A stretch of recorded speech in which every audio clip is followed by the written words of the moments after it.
Bienvenue à Ciné-Histoire spéciale Critérion. Je suis toujours en compagnie de Jade. Ça va bien, Jade? Oui, ça va bien. Aujourd'hui, on rentre là, dans le deuxième de Samuel Fuller. Fait que j'ai bien hâte là, de parler de Chuck Corridor. Et toi, ça va? Oui, ben ça va toujours aussi bien. J'ai bien hâte de commencer cette troisième dizaine déjà. Ça va vite quand même.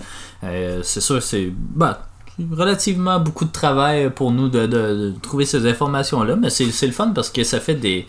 Disons, on s'en souvient de ces films-là. Ouais. Quand on va les réécouter, je pense qu'on va se souvenir des éléments. C'est plus mémorable que juste écouter un film comme ça un dimanche soir, puis qu'on oublie 2 jours après. Donc, j'aime ça. Ouais, ça je suis d'accord quand même, ouais. Fait un beau projet. Donc, aujourd'hui, c'est ça, on parle de Chuck Corridor, qui est en fait le deuxième film de Samuel Fuller dans la collection, mais en fait, il vient avant le précédent, donc The Naked Kiss, il est sorti 1 an avant. Juste au cas où que vous écoutiez ça, parce que on fait pas ça non plus pour que ce soit nécessairement linéaire, là. Donc je vais rappeler quelques informations sur Fuller puis sur Constance Tower qui joue aussi dans ce film-là, qui avait la tête d'affiche dans The Naked Kiss. Donc Fuller, c'est un auteur et un réalisateur américain connu pour ses films de genre, de série B, c'est ça, avec des thèmes controversés, qui fait souvent fait à l'extérieur de l'establishment hollywoodien, à l'extérieur des grands studios. Donc c'est ça, il est connu pour son premier scénario en fait c'est le film Hats Off, un film de 1936, puis son premier film en tant que réalisateur c'est le film I Shot Jesse James en 1949.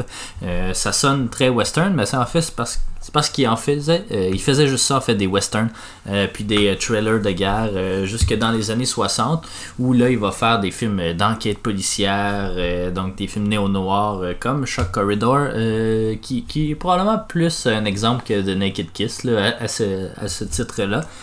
C'est vraiment en fait c'est vraiment ça là, qui drive l'histoire d'une certaine façon.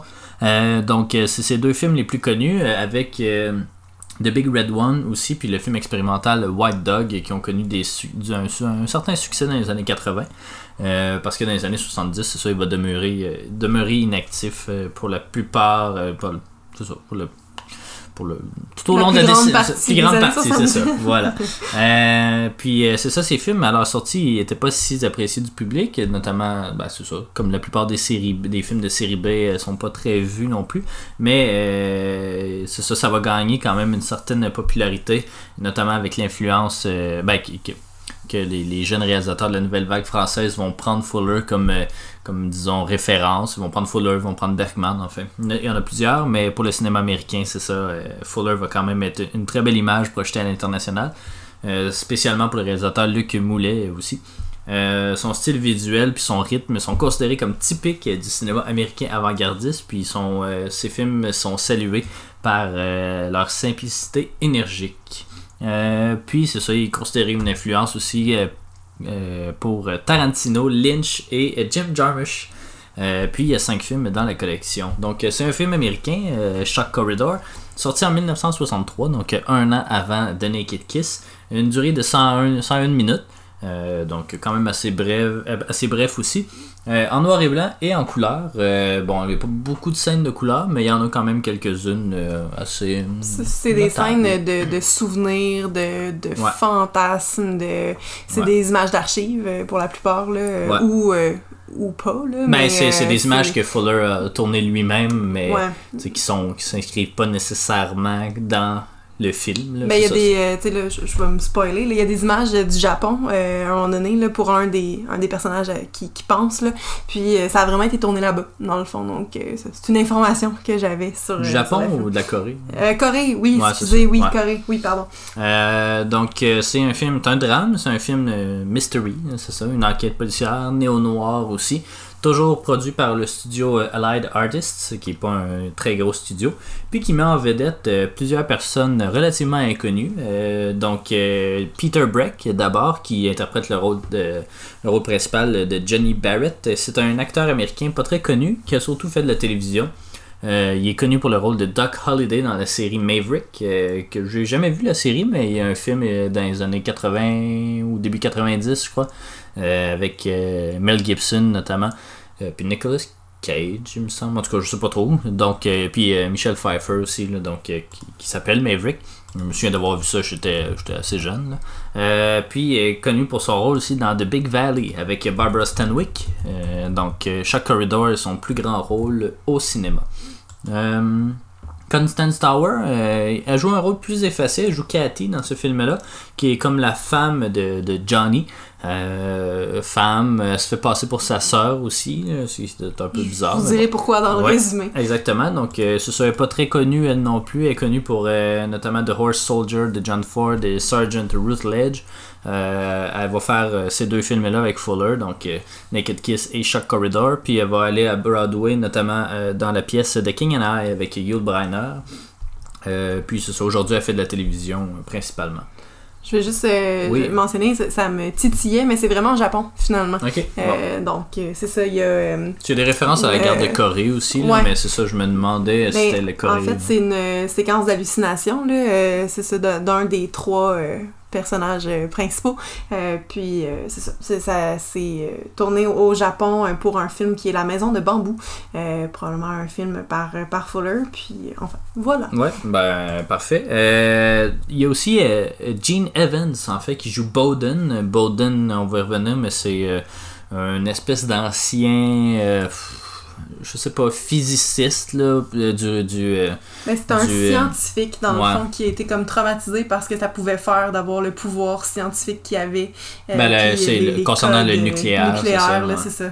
Donc joué par Gene Evans, qui a beaucoup joué dans des films de Fuller, notamment The Steel Helmet, Hell and High Water, Shock Corridor et Park Row. Il a fait beaucoup de rôles à la télé aussi et au cinéma, sans jamais vraiment être l'acteur principal du film. Il y a James Best. James Best, c'est peut-être le plus connu du groupe, là, malgré qu'il n'y a pas grand monde de connu là-dedans. Qui joue Stewart, en fait, qui est un... parce que le film se passe dans...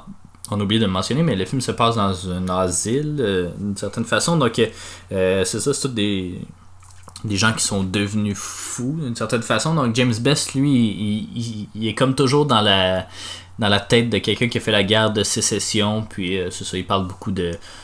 C'est ça, il est comme schizophrène, j'imagine, personnalité multiple, puis il se retrouve. C'est ça, c'est de là qu'elle vient ta Corée. Dans le fond, lui, il a été capturé pendant la guerre de Corée, puis il croit maintenant qu'il est le général des États confédérés, dans le fond, G.E.B. Stewart. Ouais. Donc, c'est ça. Ouais, voilà. Donc c'est ça, il est surtout connu pour son rôle du shérif Roscoe P. Coltrane dans la série de Dukes of Hazzard.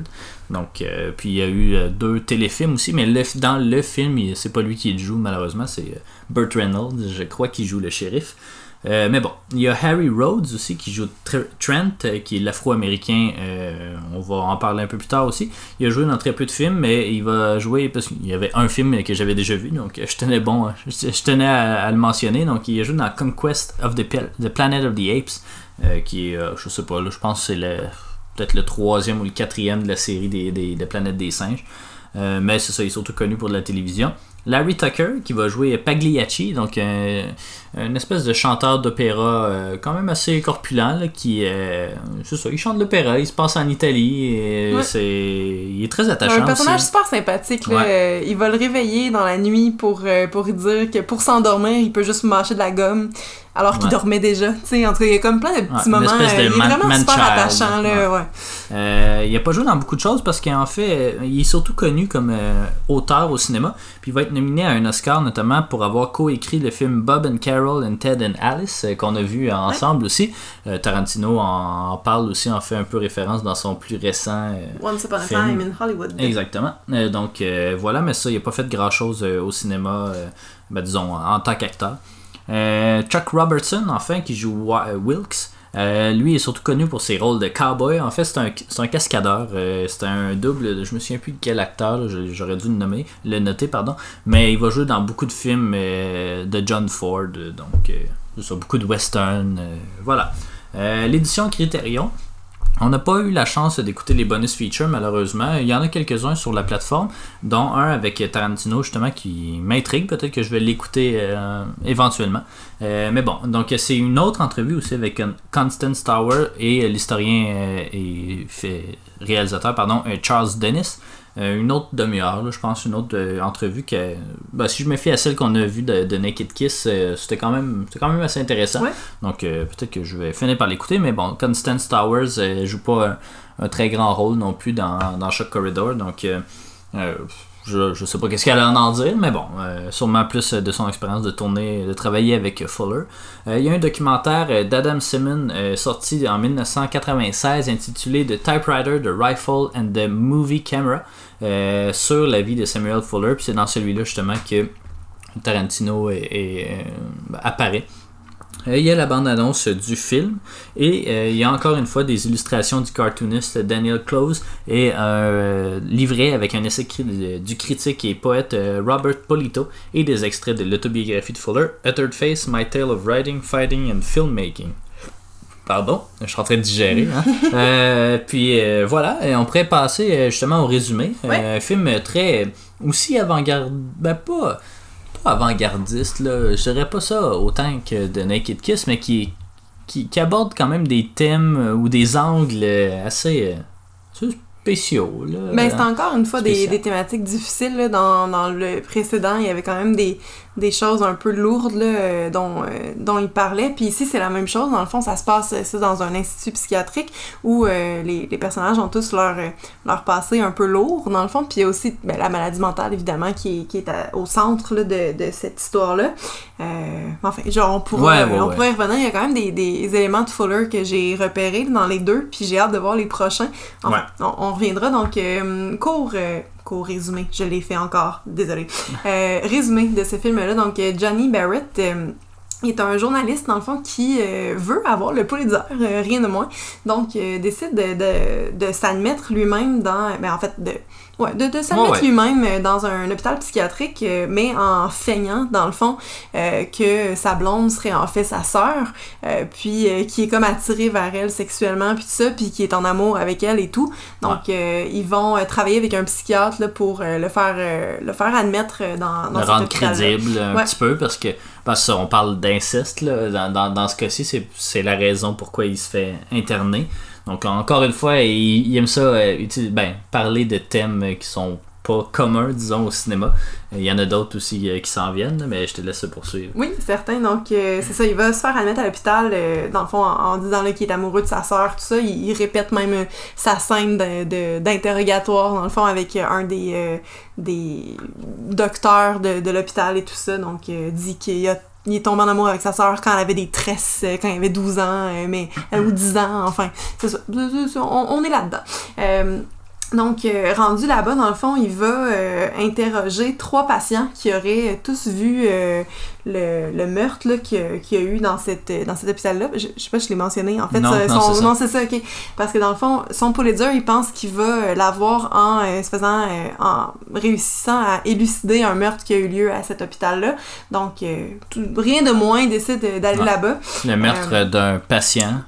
Puis on sait pas trop si c'est par d'autres patients ou en tout cas, c'est par l'équipe, je sais pas, médicale. Donc, il va tenter d'élucider ça.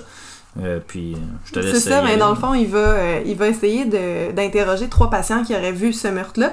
Donc Stuart, dont on a parlé, là, dans le fond, qui a été capturé pendant la guerre de Corée, croit maintenant qu'il est un général d'État confédéré. Trent, un jeune noir qui revit, dans le fond. Ça, c'était particulier, là. Le personnage le plus intéressant du film, j'ai l'impression. Ouais, mais c'est ce qui a fait la renommée du film aussi. Ben, c'est ça, oui, clairement. Dans le fond, Trent, c'est ça, c'est un jeune, là, début vingtaine, noir, qui a l'impression qu'il est le fondateur du KKK, dans le fond. Puis pendant tout le film, il va redire, en fait, crier tout le temps là, les phrases qu'il lui a entendues par rapport à lui-même, là, dans le fond, que le monde disait « Je veux pas le laisser marier ma fille, faut pas le laisser approcher, faut pas le laisser nous toucher », puis tout ça, puis il se promène avec des pancartes dans les corridors, vraiment, que les Noirs, c'est mal, puis que, tu sais, c'est vraiment... White supremacist, puis tout, mais je pense qu'il joue le rôle, là, j'ai pas son nom exactement, mais du premier Noir qui a été accepté à une université du Sud, là. C'était dans les années 60, là, 62 peut-être, là. Puis je pense que c'est ça, il porte le même nom que ce jeune Afro-Américain là qui est le premier à avoir été à l'université. Donc c'est ça, c'est assez particulier, c'est ça, avec des pancartes de white supremacists, puis limite aussi, Make America Great Again, ouais. puis White Again, en tout cas. Puis c'est aussi comment il va avoir l'idée des têtes d'oreiller pour se cacher la tête là, dans le KKK. C'est vraiment particulier. En fait, c'est vraiment le fun puis un peu bizarre. Là. Ouais, ben c'est un peu malaisant que ce soit un noir qui crie ça à tue-tête aussi. Là. Puis il y a d'autres Afro-Américains aussi qui sont internés là, puis c'est ça, il les chasse, là, c'est vraiment il est vraiment à la tête du Ku Klux Klan, donc voilà. Puis finalement, il y a Bowden, dont on a parlé aussi, qui est un scientifique qui a maintenant la mentalité d'un enfant de 6 ans, puis qui fait des dessins, souvent. Donc, c'est ça. Puis, éventuellement, il va y avoir une émeute dans l'hôpital, puis à la suite de ça, Barrett reçoit son premier traitement choc, dans le fond, Shock Corridor.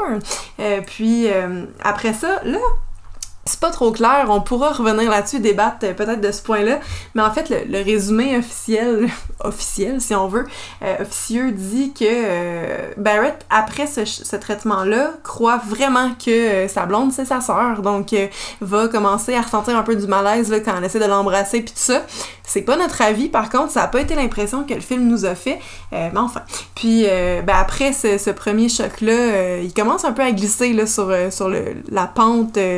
il descend très abrupte de la santé mentale fragile, puis il essaie aussi de résoudre le meurtre, puis on vous dira pas si c'est réussi, mais ça... C'est ça, en fait, c'est que le film, ça se présente vraiment, et c'est lui qui interroge, qui essaie d'embarquer dans l'histoire, dans la tête des autres patients qui sont là-bas pour essayer de leur soutirer de l'information, parce que tout le monde semble avoir vu l'assassinat, mais ça, il réussit à avoir des petites bribes d'informations par Trent, par même Pagliatti, on l'a pas mentionné, mais ça, il donne moins d'informations aussi, mais par Bowden, donc... Voilà, c'est ça. C'est vraiment une enquête assez typique, mais dans un contexte qui peut rappeler, je veux pas nécessairement aller trop vite, mais qui peut rappeler les films qui se passent dans des asiles. Ça ressemble honnêtement beaucoup à Vol au-dessus d'un nid de coucou. Exactement. Vraiment. Même Shutter Island aussi, là, c'est à peu près le même principe. Shutter Island, justement, a été inspiré de ce film-là, c'était dans mes connexions. Là. Enfin. Mais c'est ça, puis encore une fois, j'imagine, vu que c'est un film de série B pas très connu, il n'y a pas beaucoup d'informations non plus sur le film, donc non, mais en fait, j'en ai très peu, là, pas vraiment dans avant. Fuller a dit que le film avait été tourné en 10 jours, dans un seul décor, donc pas de difficulté à le croire non plus. Puis ça disait aussi dans mes recherches que pour essayer d'avoir une espèce de profondeur puis faire croire aux spectateurs que c'était plus gros que ce que c'était, il avait engagé des gens pour jouer dans les fonds de corridor puis tout ça, mais en réalité c'était tout petit comme set là. Voilà. Les hallucinations, j'en avais parlé, ça a vraiment été tourné au Japon pour un autre film de Fuller. Il y a dans le film une scène de pluie dans le fond où il mouille vraiment en dedans de l'hôpital, puis ça dit que ça a été fait après que le tournage ait été terminé, dans le fond, avec juste des gros réservoirs, puis tout ça. Non, mais c'est une scène assez impressionnante, là. Il y a vraiment des éclairs, il y a de la pluie, puis tout ça, c'est vraiment le fun. Puis, dans le bar de danseuses, parce que Cathy est une danseuse, évidemment, dans le bar de danseuses, il y a une photo de Fuller qui est là, quelque part, avec son gros cigare, donc voilà. Puis en même temps, je vais en profiter pour dire, parce qu'on l'a pas mentionné à la dernière émission, mais Naked Kiss et Shock Corridor. Roulement de tambour, il y a des cintres dans les deux films, donc je pense ça que ça s'ajoute à notre courte liste, mais quand même, je pense qu'on est à pas loin d'un film sur 2. Je les ai notés, puis j'en ai 7 jusqu'ici sur les 20, dans le fond, qu'on a regardé, parce qu'on a déjà vu le numéro 20, donc 7 sur 20, voilà. C'est ça, on est au tiers, là, il y a quelque chose là, qui se trame là-dedans. On va continuer de regarder ça pour vous, parce que je sais que ça vous intéresse. Ben oui. Fait que c'est ça. Puis dans le fond, l'Union des artistes, Allied Artists, là, c'est pas l'Union des artistes, mais c'est le studio. Ouais, le studio Allied Artists. Qui a dit du film que c'était un film d'exploitation, puis Fuller, ça l'a vraiment fâché parce que c'est pas ça qu'il voulait. Juste rappeler, c'est quoi un film d'exploitation? C'est ça, d'exploitation, en fait, c'est exploitation. C'est des films de série B, des films de genre, un peu comme il fait, mais c'est surtout sur des arts martiaux ou ou des films d'action, disons. Là. Donc, par exemple, Inglourious Basterds, il y a une version des années 70 d'Exploitation. Même chose pour Django, il y a un film qui existe de 1960, je sais pas, 13, quelque chose comme ça. Donc, des westerns cheapettes un peu. Puis, on a beaucoup tiré, j'ai beaucoup tiré de parallèles entre Fuller et Tarantino. Puis, justement, Tarantino, dans son fameux Grindhouse avec Robert Rodriguez, ils vont faire ça, là, des films d'exploitation, Planète Terreur et l'autre, là. Le nom méchant. Non, le film de Tarantino, Dead Proof, voilà. Puis. Donc, c'est ça, des films d'exploitation. Là, pensez aux films de Bruce Lee d'une certaine façon. Tu sais, des films un peu cheesy d'arts martiaux. Ou même parce que là, t'as de l'exploitation, que c'est ça. Là, c'est soit des arts martiaux ou des films d'action, mais t'as de la blaxploitation aussi. Ouais. Ça, c'est la même chose essentiellement, mais du côté afro-américain. Là. Plus récemment, il y a Dolomite is My Name là, qui parle de ça, qui parle de Dolomite, qui est un film. Et un personnage aussi de blaxploitation. Mais le film sur le KKK, est-ce que c'en est un? Non, c'est Black Klansman? Non, c'est pas vraiment. Ben, ils font référence dedans. Je me souviens, peut-être dans le milieu du film, là, il y a comme une série d'affiches de films de blaxploitation. Puis après ça, ils font une espèce de scène dans un corridor. Là. Mais bon, Tarantino aussi a refait de la blaxploitation avec Jackie Brown. Voilà. C'est ça, des films d'exploitation, si vous le saviez pas.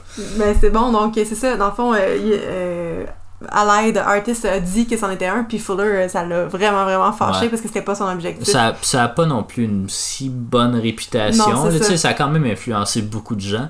Puis c'est ça. Aujourd'hui, c'est ça. C'est des films de série B qu'on rit puis qui sont présentés à Fantasia. Puis il y a un marché vraiment pour ce type de film-là. Mais c'est des films risibles là, que tu fais juste rire. Puis tu peux pas rien prendre au sérieux ou presque. Mais c'est ça, c'était probablement pas super bien vu à l'époque comme ce l'est aujourd'hui, disons. Mais parlant de Fantasia, je fais une petite parenthèse personnelle, là, mais il y a un film qui a probablement été présenté là-bas, en fait je le sais même pas, là, mais qui est sorti en août dernier, que j'ai jamais réussi à trouver encore, qui m'intéresse grandement. C'est Ready or Not, qui je pense qu'il était justement dans cette catégorie-là. Ben, c'est ça, de l'exploitation, ou du film de genre, c'est de l'action, c'est de l'horreur, c'est du gore, mais avec de la comédie. C'est particulier. Puis Ready or Not, c'est ça. Je pense qu'il est comme à la limite quand même. Lui, il y a eu quand même. C'est thématique board games, une famille qui tue tout le monde. En tout cas, mais vraiment... c'est ça, c'est un film d'horreur très probablement cheesy. Je l'ai pas vu malheureusement, mais comme c'est ça. Lui, il a quand même eu un bon je sais pas, release, je sais pas, une sortie quand même à grande échelle, là, mais c'est ça. C'est pas tous les films. C'est parce que c'est pas une culture, on passe une bulle, là, mais c'est pas une culture très très répandue au Canada, ou du moins au Québec, cette culture-là de l'exploitation ou des midnight movies, en fait. Là. Aux États-Unis, c'est très populaire. Là, les films commencent à minuit, puis c'est ça, c'est des films d'horreur. De bas de gamme la plupart du temps. Je l'ai vu même à Sundance quand je suis allé. Il y a une sélection de films Midnight Movies, justement. Turbo Kid faisait partie de cette sélection-là. On comprend aussi pourquoi. Même chose pour Summer of 84. J'en ai vu... Fait par les mêmes gens, c'est pour ça que... Ouais, c'est ça. Mais les deux ont été présentés à Sundance, en fait. Mais j'en ai vu un ou deux, je crois, là, dans mon dernier passage. Il y avait le film, c'était avec Ben Whishaw. Je me souviens même plus du titre. Le parfum, non. Ouais, non, c'est pas ça. Mais il avait gagné meilleur acteur d'ailleurs à Sundance. Mais en tout cas, je me souviens plus du titre du film, mais c'est ça, c'est des films qui jouent à minuit, puis des fois même comme Grindhouse de Tarantino, c'est des double features, donc ils montent deux films, il y a d'habitude un qui commence à 10h puis l'autre à minuit là. Comme au cinéparc finalement. Ouais, c'est ça, comme au cinéparc, puis mais c'est ça, c'est 18 ans et plus, puis c'est pour un public averti, puis un certain public, mais ça c'est très populaire, puis ailleurs aux États-Unis, mais ça devient aussi comme des cultes un peu. Je sais que tu me parlais de ton expérience à Fantasia là, style The Room, là, lancer des cuillères sur l'écran, puis tout Ouais. ça, ou à la limite Rocky Horror, là, ouais. d'avoir des papiers journaux, puis de lancer du riz, puis tu sais, moi ça me fascine, là, les films cultes. C'est pas quelque chose que j'apprécie particulièrement. Moi, j'aime ça quand la salle est silencieuse, Ouais, puis que je puisse rentrer dans le film. Mais bon, je suis pas un bon public nécessairement pour les films de genre. Ceci étant dit, il y en a quand même certains qui sont pas pires, mais Tarantino, c'est ça, en parlant des insuccès de Death Proof puis de Planète Terreur, a dit ouais, je pense que finalement c'est moi qui aime ça, puis il y a pas grand monde d'autres qui aime ça, parce que le film a pas été nécessairement un flop, là, mais il a pas été super bien accepté non plus. Pas un gros succès au box-office, donc ça fait partie d'une certaine culture aux États-Unis, mais nous autres, à la limite, on a les cinéparks, mais encore là, drive-in movies, ça c'est plus des films de science-fiction, d'horreur aussi. On a ça, mais à cette heure dans nos cinéparks, c'est Lion King qui joue, puis c'est des films pour enfants, des affaires de même. Là. C'est pas vraiment la même culture qu'on a. Mais bon, voilà notre bulle sur le film de genre, l'exploitation. Mais je commence à aimer ça de plus en plus. Là, j'ai beaucoup de la misère à comme laisser la crédibilité de côté quand je vois un film, là. Fait que un film de genre, c'est ça, faut que tu mettes la switch off puis que tu l'écoutes. Mais on pourra, quand on regardera Ready or Not, on verra, il y a Ready or Not, ce qu'on en pense. Il y a un gros coffret aussi de films cultes des années 60 à 90 là, qui est sur Amazon. Ouais. C'est 200 films pour comme 40 ou 50 piastres, là. Fait que c'est des films dont on n'a jamais entendu parler. On regardait la liste puis il n'y a rien là-dedans, puis c'est des films cultes. Sur IMDb, je pense que le plus haut il était à 6.8 puis le plus bas était à 2.1 là. C'est vraiment pas nécessairement des bons films, mais c'est ça, je commence à m'habituer de plus en plus à ce genre de films là, puis un jour je pense que je vais être capable d'aimer ça, mais je suis plus un gars de drame, c'est plate, mais on a chacun nos genres. Moi j'éprouve un petit plaisir malsain à regarder des affaires de même. C'est comme les films de requins, j'aime vraiment ça pour des mauvaises raisons. Mac and Me. C'est ça, tous les films mauvais, j'aime ça. Pour vrai, j'aime vraiment ça. On a regardé, je pense que c'est 13 minutes qui s'appelle 13 secondes. 13 secondes, qui est un horrible film, enfin. On vous conseille tous d'aller regarder ça dans vos temps libres.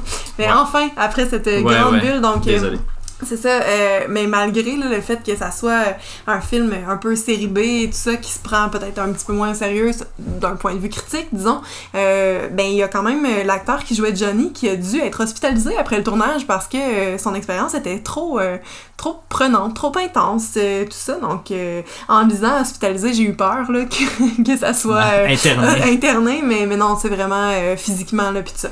Le film fait partie des 1001 films à voir avant de mourir, donc on avait vu là, quand on a fait nos recherches, et sur Rotten Tomatoes, bon là, c'est IMDb qui le disait, mais bon, ça avait 94% sur Rotten Tomatoes, là, aujourd'hui, pour vrai, je le sais pas, mais bon, c'est quand même quelque chose que je pense qui a plu aux audiences, puis il est préservé dans le registre national des films des États-Unis. On en a déjà parlé pour d'autres dans notre podcast. Dans le fond, c'est que c'est des films qui sont culturellement, historiquement ou esthétiquement importants. Puis, c'est beaucoup de films qui est Criterion aussi. La plupart des films de Criterion sont dans ce registre-là aussi, mais c'est ça, c'est la même mission qu'est Criterion, de protéger des films culturellement importants et tout. Voilà. Puis je pourrais peut-être, vu que j'en ai 3, là. C'est ça, dans le fond, il n'y a pas beaucoup de références dans la culture populaire. On avait parlé de Shutter Island. Dans le fond, Shutter Island est inspiré de ce film-là. Si vous le voyez, là, c'est sûr que ça va vous rappeler One Flew Over the Cuckoo's Nest. Puis, il y a eu un remake en 97 qui se nomme Asylum, que j'ai pas vu, mais c'est un remake. Donc, les deux autres, c'est plus des inspirations, des échos. Mais Asylum, un remake. Donc, c'est tout. Ouais, c'est ça. C'est pas des films qui ont... C'est des films qui ont gagné un certain culte par la suite, là, mais c'est ça. Ça reste très typique américain. À la limite, si tu peux couper ça en 1 heure ou en 1 demi-heure, ça fait une espèce d'émission à la Twilight Zone ou des trucs comme ça. Là. C'est vraiment ce genre de film-là. Ceci étant dit, ça reste du très bon cinéma. En tout cas, c'est encore une fois Fuller. J'ai apprécié son travail sur ça. C'est lui qui écrit évidemment le récit. Il y a encore un autre long numéro de chant, et un peu moins malaisant, mais c'est ça, là je me souviens plus comment il s'appelle, attends un petit peu. C'est Stewart en fait qui avec sa guitare là, qui fait une chanson. Dixie. Dixie, il y a Dixie puis il y a une autre chanson un peu moins connue. Mais c'est ça. Encore un autre long numéro. Il y a encore beaucoup d'introspection des personnages. Mais peut-être cette fois-ci, plus même. c'est ça. Ben là, dans le fond, je l'avais mentionné à l'épisode précédent, mais là, on est dans la tête de Johnny, dans le fond. Puis là, il y a vraiment sa blonde qui danse là, dans on ses la voit pensées. superposée. Lui, il est couché comme, puis elle danse sur son chest. Là, je sais pas, là, mais c'est quand même bien fait. Là, tu sais, c'est pas malaisant ou rien, mais c'est quand même bien fait. Encore une fois, donc les pensées des personnages qui sont présentés en voix off là, dans leur tête, puis tout ça, fait que c'est une caractéristique qu'on a remarqué dans les deux. Puis ben, pour ma part, dans le fond, de Fuller, là, j'ai remarqué aussi que il aime ça traiter de maladie mentale. Tu sais, je veux dire, dans Naked Kiss, on l'a pas dit, là, mais c'est un peu là que ça s'en allait dans le fond, puis il aime ça justement, les déviances, puis tu sais, c'est ça. En tout cas, je trouvais ça quand même intéressant. J'ai hâte de voir les autres, justement, voir si il y a ça, puis il y a des numéros de chant dans les deux. Enfin, il y a des petites affaires qui reviennent, là, qu'on pourrait dire quasiment classées dans marque du réalisateur sur IMDb. Là, en tout cas. Exactement. Tu sais, puis là où je disais aussi pour The Naked Kiss, lors du dernier épisode, que lui aime ça caster des purs inconnus, là c'est encore le cas, mais je trouve qu'ils font un meilleur travail que dans The Naked Kiss. Les acteurs de soutien sont quand même assez solides, là. Pagliatti qui joue le chanteur d'opéra est très attachant. Bowden aussi, là, qui est comme qui a 6 ans, mais qui a des bulles de clarté, clairvoyance. Non, mais tu qui revient à la surface. Tous les personnages finissent par refaire surface puis laisser leur personnalité multiple de côté, mais c'est ça, à la limite là, Peter Breck qui joue Johnny, c'est même lui qui est plus qui est pas super bon là, il fait la job, il fait avancer l'histoire, mais il n'est pas de grande performance, mais vraiment c'est les acteurs de soutien là, qui supportent le film vraiment là, il y a la belle scène de l'émeute là, où il y a un gars qui fait du bateau, ben comme il rame dans le fond par terre là, puis c'est qu'il fait juste ramer, puis là il se déplace avec ses jambes par en arrière jusqu'à rentrer dans une pièce, puis là le plan suivant on le voit et puis il recommence. Fait que là je me dis mon Dieu, mais il se lève-tu debout pour revenir, puis pas l'acteur je parle, mais le personnage là, c'était quand même c'est bien fait, c'est le fun, puis il y a une belle scène mémorable où il se ramasse dans une pièce où il y a des nymphomanes puis qui crient, qui aiment le café, puis tout là, c'est quand même particulier là. Enfin. Mais c'est surtout évidemment la scène avec Trent et puis tous les commentaires sur le racisme qui sont faits, qui ont fait la renommée du film. Évidemment, ce film-là sort en 63, donc en pleine lutte des droits civiques aux États-Unis. C'est pas anodin, clairement, mais c'est en tout cas, c'est étonnant que ça ait passé dans les censorship ou les bureaux de censure. Hollywood est assez conservateur. Triste, c'est féminin Hollywood, c'est masculin. J'ai tendance à féminiser tous les noms comme ça, mais par rapport à ça, justement, je disais dans Naked Kiss que les deux, le Shock Corridor et Naked Kiss, n'ont jamais eu l'autorisation de jouer dans les cinémas au Royaume-Uni. Fait que jusqu'à 1990, mais tu sais là on parle de Hollywood, mais tu sais au Royaume-Uni en tout cas ça passe pas. Puis Naked Kiss non plus. Fait que mais je pense que ça doit être quelque chose d'autre que ça. Là. Ça doit pas être de la censure, ça devait être problème de droit ou de distribution, quelque chose comme ça. Je pourrais pas parce que je veux dire, bon, évidemment le Royaume-Uni c'est pas l'exemple en fait d'esclavage nécessairement ou de droits humains, là, mais je pense qu'ils sont quand même plus ouverts que les États-Unis aujourd'hui et à l'époque. Non, c'est ça, c'est vraiment la marque de commerce de ce film-là.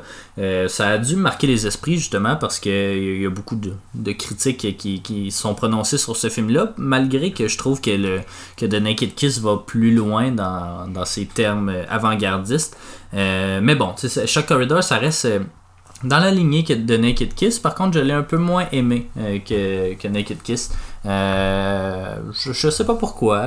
Peut-être qu'il y a moins de... Je sais pas.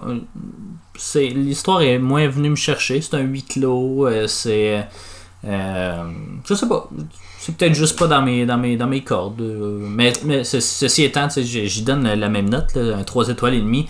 Ce qui est très bon en fait. Mais c'est ça. Je sais pas. Naked Kiss, là, il est vraiment plus venu me chercher. C'est sûr que c'était notre premier... c'était notre premier Samuel Fuller, fait qu'il y avait plus cet élément de surprise-là. Peut-être que Shock Corridor, si on l'avait vu en premier, je l'aurais plus apprécié, je sais pas. Mais The Naked Kiss, je le trouvais vraiment plus... je sais pas, plus intéressant, je sais pas, il y avait plus de personnages, ça bougeait plus, ici c'est assez statique, là, c'est effectivement, c'est comme le même segment de 15 minutes qui est répété, c'est Johnny qui va voir chacun des personnages, puis fait comme, ok, je vais embarquer dans son monde, puis là il va me donner une bribe d'informations. Ouais, c'est vrai qu'on pourrait le voir comme ça, ouais. C'est un peu la même chose à chaque fois, fait que, mais tu sais, ça reste un très bon film pareil, là, que je vous recommande aussi, mais c'est ça, il y avait moins de répliques marquantes, il y avait moins de moments marquants que j'ai fait « Oh, qu'est-ce qui est en train de se passer? » Tu sais, il y en a une ou deux, mais comme pas plus que ça. Là. J'ai bien aimé le jeu de couleur, couleur noir et blanc. Oui, parce que les souvenirs des gars, là, quand on rentre dans leur tête, puis tout ça, quand Garrett leur parle, là, c'est ça, c'est en couleur dans le fond, puis le film est en noir et blanc. Donc, quand même intéressant esthétiquement. Pour moi, j'ai quand même donné aussi un 3.5. J'ai bien aimé le film. Au début, je pensais que je l'aimais peut-être plus que Naked Kiss. Finalement, c'est l'inverse. Mais je pense qu'ils s'équivalent. Puis peut-être qu'effectivement, si on avait commencé par lui puis qu'on avait vu l'autre après, ça aurait fait l'inverse. Mais je pense que au final, c'est la même chose. T'sais, on rentre dans un univers, on rencontre des personnages qui sont particuliers. Il y a plusieurs éléments qui se répètent d'un à l'autre. Puis c'est le même genre d'intrigue, c'est parce que les deux, c'est un peu des thrillers qu'on suit, mais... Maintenant que j'y pense, je pense que c'est juste parce que c'est pas une histoire qu'on a jamais vue ailleurs. Ouais. C'est plate, mais on l'a vu One Flew Over the Cuckoo's Nest, on l'a vu Shutter Island. Fait que, de voir celui-là en troisième, c'est comme, oui, c'est bien, il a été fait avant les autres, mais comme les autres sont tellement plus mémorables que celui-là que c'est revoir la même histoire au final, puis être moins impressionné. Alors que The Naked Kiss, oui, il y en a des histoires qui sont similaires, mais pas tant que ça. Là, puis je les ai pas vus en tout cas, s'il y en a. Mais non, c'est ça, on dirait qu'il n'y avait pas cet élément de surprise-là. Puis c'est dommage. C'est lui qui est venu avant, mais Cuckoo's Nest puis Shutter Island sont meilleurs à mon avis que celui-là. Mais ça reste vraiment un très bon film. Si vous les avez pas vus, Cuckoo's Nest puis Shutter Island, allez voir Shock Corridor. Lui aussi est disponible sur la plateforme de Criterion. Donc profitez-en pour aller le voir. Mais c'est ça, malheureusement pour moi, 3 étoiles et demie, ce qui reste très bien. Très bon, mais ça m'a donné encore le goût de continuer à poursuivre mon parcours dans la filmographie de Samuel Fuller.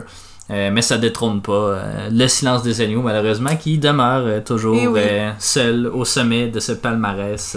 Et pour toi? C'est ça, non, ça le déloge pas non plus, mais je lui ai donné un bon 3.5. Donc, puis dans le top 10 là, de la deuxième dizaine, Shock Corridor est mon numéro 6. Dis-le pas. On va le dire au prochain épisode.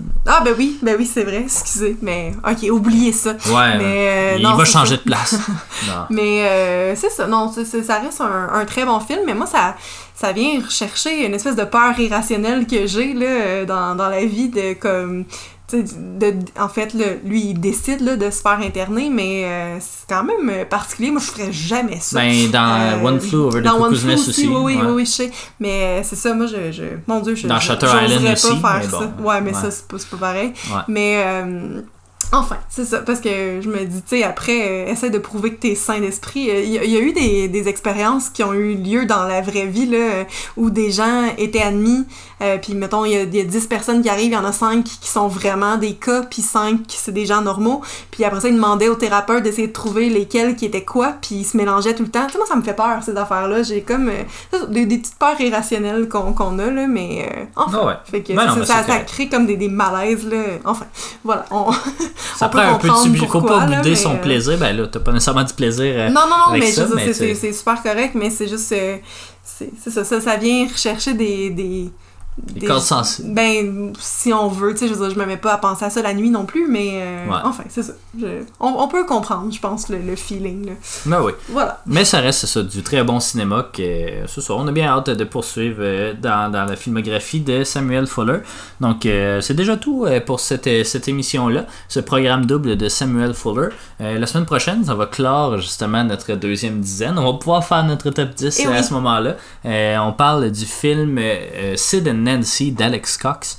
Donc, on a bien hâte, en tout cas, moi j'ai bien hâte d'en parler. Je sais pas pour toi. Non, mais c'est correct. J'ai trouvé beaucoup d'informations en fait, puis je pense que c'est plus là que je vais avoir du fun parce que le film, je pourrais en rejaser, là, mais c'est pas mon genre de film, c'est trop loud, mais ça c'est une autre histoire. Fait que donc, on en rejase la prochaine fois. Certainement.